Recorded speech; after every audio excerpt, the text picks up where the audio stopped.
My name is Dr. Richard Sivil. I'm in the philosophy department at UKZN.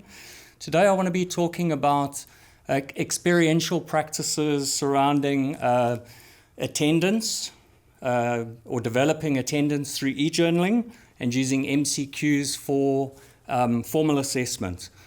Now we all know that attendance is a problem. It used to be a problem prior to COVID. Now that we are doing distance learning and using Zoom, attendance is quite poor. So what I wanted to do was to find a way to increase students' attendance, not with the content, course content, but with the subject matter. So what I did was to use the general forum, and we all, for those of you who've used Moodle before, the general forum is quite useful because students can present a topic. It gives them the opportunity to post videos, post word notes or text, and then share it with everybody. Now, I tried that in previous years, and I found that it wasn't that successful because participation in it was quite poor. Primarily because, and I think it's students have stage fright. They don't like saying things that other people can judge them on. So what I did was that I took the general forum and I turned it into a private access journal space. Now the course that I was applying this to was a philosophy level 3 course on death. And so what I gave them was I created a death journal for them. And so the point with the death journal was that students, and if you read the instructions, they had to make 36 single day entries. And effectively what that meant was that students had to make 3 entries around the subject matter of death. It could have been anything. They could have journaled the death of a loved one. They could have written a poem about death. They could have reflected on the work material that we were dealing with. What the death journal provides is a space for students to make entries that only they and the lecturer can read. My thinking was that this would take away the fear of other people reading and judging your work. It was a private space for their own reflections. And all the students had to do was make 3 entries a week. So I'll give you an example of how it looked. And so this was a student who was particularly active. So you can see here he made a total of 32 entries. All right.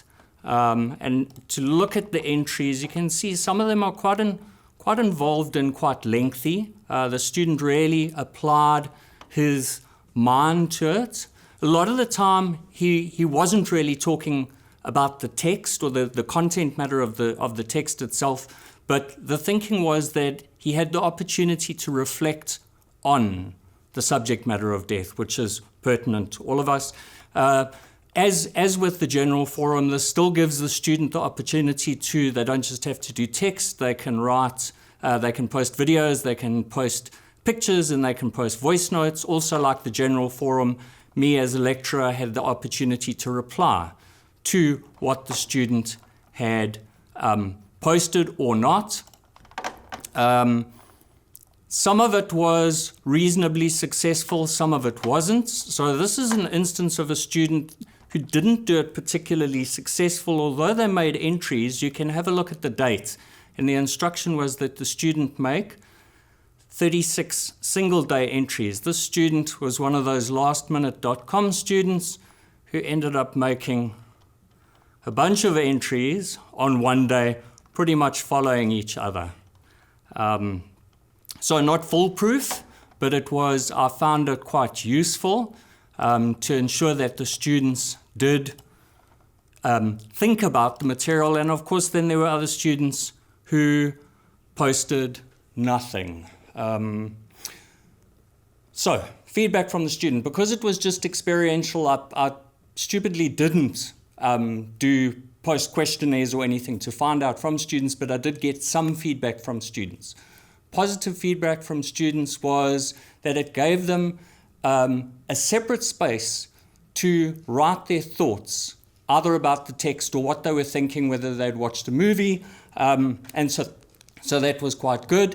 The downside, the negative feedback that I got from students, from one student, was that they said they were kind of lost. After writing 3 or 4 entries, they were left wondering what else could they write about. So I realized the remedy to that was simply to, on a weekly basis, give them a different focus around the topic. I think this is applicable to a wide range of disciplines and modules, not just concerning death.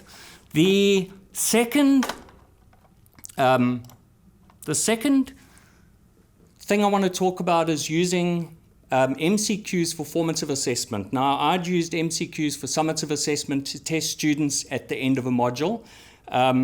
And with going online and with having lots of students and with the need to have continuous assessment, the question for me was, how do we co-opt e-learning as a tool for learning, not to assess that learning has happened? Now, this was a separate course. It was a logic course, propositional logic course, and logic is a skill that needs to be practiced in order to be acquired. It's like doing mathematics. You can understand the concept, but it's only through repetition that we gain the skill. So what I did with the MCQ was and so this is an instance of an MCQ that I've already answered, where not only once the student had completed the assessment, not only would they be told which questions they got right, they would also be told which questions they got wrong, but importantly, they weren't given the right answer. They were given the reason why the answer was wrong. Now, with propositional logic, it's almost like chess, where there's a series of moves, and each moves are governed by rules. And so here they weren't told what the right rule was, they were told why the move they were making was incorrect. Where they got the answer correct, they were told, but they were also given useful information that hopefully over time they would have improved. And so there's another instance where the student got wrong, the answer wrong, right? And they told, so their justification for the move was a particular move known as denying the antecedent, and then they told why denying the antecedent is an incorrect move to make. So with formative assessment, it's important not only that students get feedback, but that they get the opportunity to try again. So once the students had an opportunity to do the multiple choice and they got feedback to show not only which questions were wrong, but why they were wrong, they had another opportunity to try it. And in some instances, they had a third opportunity to try. Findings from this. 1, obviously, the marks for the formative assessments were very good, all right? I had hoped that that would indicate that students had actually learned. If this was the case, I would have expected then for the marks they got for the formative assessments to correspond to the marks that they got for the summative assessments. This didn't happen, all right? When I look at the marks for the formative assessments, and they had 14 formative assessments, 9 of them were MCQs, 5 of them were actual assignments that they did that were submitted and marked by students. So I would have thought that there would have been a correspondence between formative and summative assessments, but there wasn't. When I reflected on why this was the case, was it that students weren't learning? Were they getting marks simply because they were better marks because they were getting better opportunities to do it? I realized no, not true.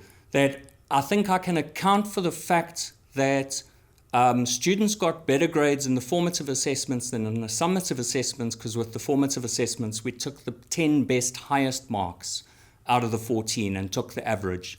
Whereas with the summative assessments, there were 6 of them, and we took all 6 grades. Overall, though, I do think that it was one of the best ways to ensure that students did the work, because I repeatedly would tell students in this propositional logic course, The only way you're going to get this is to practice it. They had the text, they had exercises with model answers. Sadly, there's only a small portion of students that take the initiative to work independently. This provided me with an opportunity to give students, to push students to do exercises, providing them with feedback, and then the opportunity to try again. So, like I say, these were purely experiential. I didn't get these ideas from somewhere, and so there's no authors to quote, and there's no findings to correspond with what I'm doing. I hope that maybe this inspires some of you to try things differently, even if it's not to try these. In these novel times, I think all we can do is to be experimental and to try different ways of doing things, and hopefully we will advance e-learning in all sorts of new ways. Thank you.